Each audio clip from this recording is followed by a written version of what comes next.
Αν θέλεις να λέγεσαι άνθρωπος, δεν θα πάψεις ούτε στιγμή να αγωνίζεσαι για την ειρήνη και για το δίκιο. Θα βγεις στους δρόμους, θα φωνάξεις, τα χείλη σου θα ματώσουν από τις φωνές, το πρόσωπό σου θα ματώσει από τις σφαίρες, μα ούτε βήμα πίσω.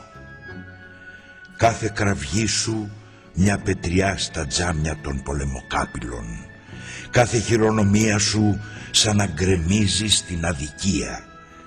Και πρόσεξε, μην ξεχαστείς ούτε στιγμή. Έτσι λίγο να θυμηθείς τα παιδικά σου χρόνια. Αφήνεις χιλιάδες παιδιά να κομματιάζονται την ώρα που παίζουν ανύποπτα στις πολιτείες. Μια στιγμή αν κοιτάξεις το ηλιοβασίλεμα, αύριο οι άνθρωποι θα χάνονται στη νύχτα του πολέμου. Έτσι και σταματήσεις μια στιγμή να ονειρευτείς, εκατομμύρια ανθρώπινα όνειρα θα γίνουν στάχτη κάτω από τις οβίδες. Δεν έχεις καιρό. Δεν έχεις καιρό για τον εαυτό σου, αν θέλεις να λέγεσαι άνθρωπος. Αν θέλεις να λέγεσαι άνθρωπος, μπορεί να χρειαστεί να αφήσεις τη μάνα σου, την αγαπημένη ή το παιδί σου. Δεν θα διστάσεις. Θα παρνηθείς τη λάμπα σου και το ψωμί σου. Θα παρνηθείς τη βραδινή ξεκούραση στο σπιτικό κατόφλι για τον τραχή δρόμο που πάει στο αύριο. Μπροστά σε τίποτα δεν θα δειλιάσεις κι ούτε θα φοβηθείς. Το ξέρω, είναι όμορφο να ακούς μια φυσαρμόνικα το βράδυ, να κοιτάς ένα άστρο, να ονειρεύεσαι. Είναι όμορφο σκυμμένος πάνω από το κόκκινο στόμα της αγάπης σου, να την ακούς να σου λέει τα όνειρά της για το μέλλον.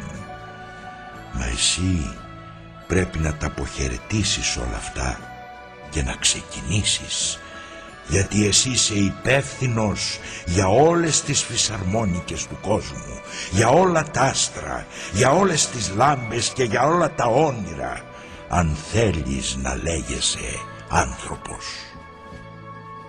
Αν θέλεις να λέγεσαι άνθρωπος, μπορεί να χρειαστεί να σε κλείσουν φυλακή για 20 ή και περισσότερα χρόνια.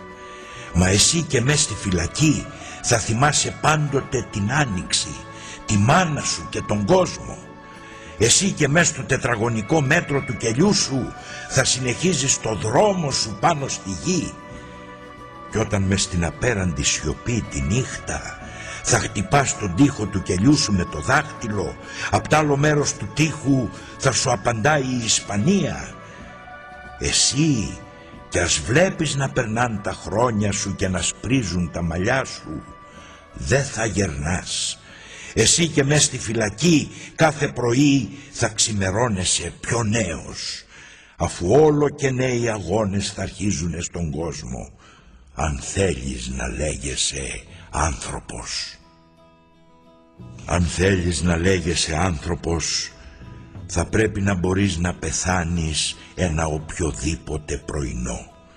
Από βραδύ στην απομόνωση θα γράψεις ένα μεγάλο τρυφερό γράμμα στη μάνα σου. Θα γράψεις στον τοίχο την ημερομηνία, τα αρχικά του ονόματός σου και μια λέξη: ειρήνη. Σαν άγραφες όλη την ιστορία της ζωής σου. Να μπορείς να πεθάνεις ένα οποιοδήποτε πρωινό, να μπορείς να σταθείς μπροστά στα 6 ντουφέκια σαν να στεκόσουν μπροστά σ' ολάκερο το μέλλον, να μπορείς απάνω από την ομοβροντία που σε σκοτώνει εσύ να ακούς τα εκατομμύρια των απλών ανθρώπων που τραγουδώντας πολεμάνε για την ειρήνη. Αν θέλεις να λέγεσαι άνθρωπος.